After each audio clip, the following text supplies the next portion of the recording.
এই ভিডিওটিতে আমরা দেখব ফোল্ডার এবং ফাইল ক্রিয়েট করা বা রিনেম করা।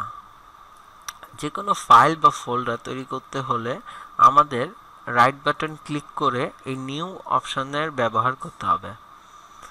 ডেস্কটপে অথবা কোনো ফোল্ডারে রাইট বাটন ক্লিক করলে এই নিউ অপশনটি আমরা দেখতে পাবো।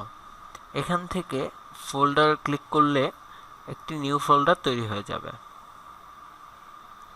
এটি আমি নাম দিয়ে, যেমন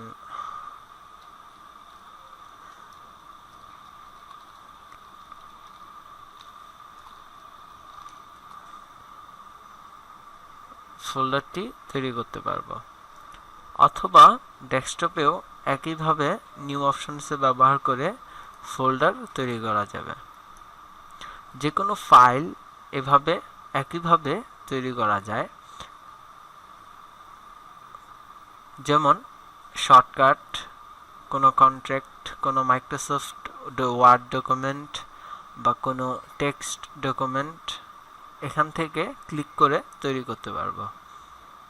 যেমন এটির নাম দেই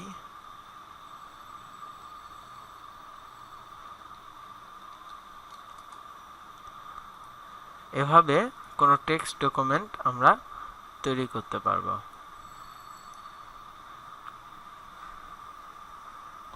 আবার ডিলিট অপশনের ব্যবহার করে আমরা অপ্রয়োজনীয় ফাইলগুলো এভাবে ডিলিট করতে পারবো।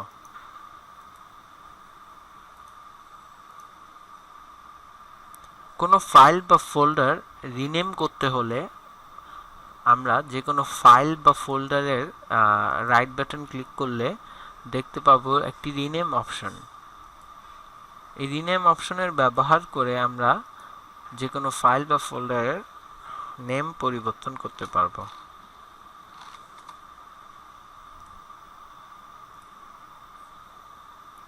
এভাবে ফাইল এবং ফোল্ডার তৈরি করা এবং রিনেম করা হয়।